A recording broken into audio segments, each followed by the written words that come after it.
It's August, so I want to talk to you about gait, which is walking. There are 3 things that I want to point out for you to check in with to see if they're happening.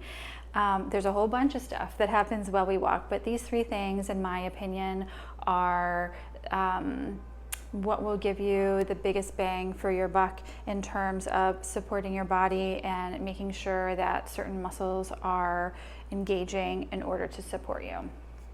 So the first thing is the big toe.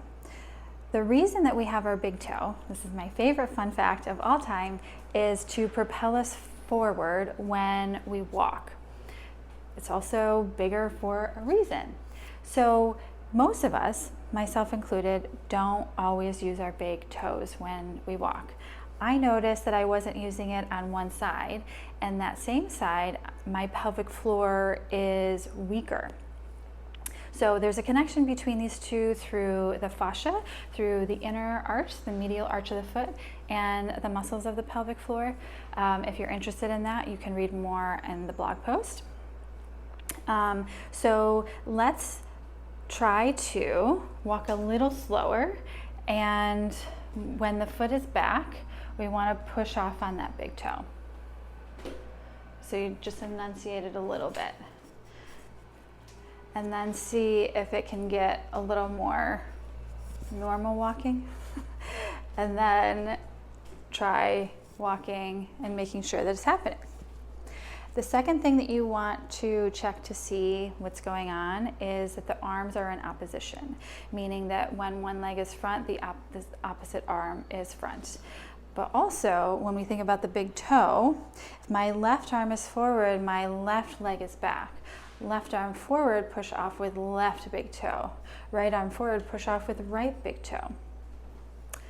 The third thing is that the glutes are engaged, gluteus maximus. So gluteus maximus is the biggest maximus of the glutes. And that muscle engages when the hip is in extension, meaning that the thigh is behind the torso.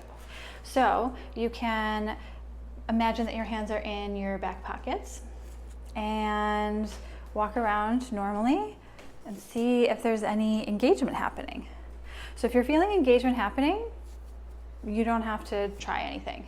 If it doesn't feel like anything's going on back there, see if you can enunciate the leg being behind you. You can make it a little bit stronger that it's behind you.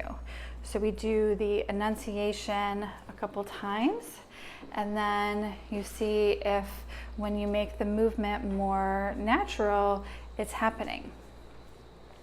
So I urge you to try out a walk, see what's going on, and if any of these 3 things are not happening, you try them out and then you let me know your feedback.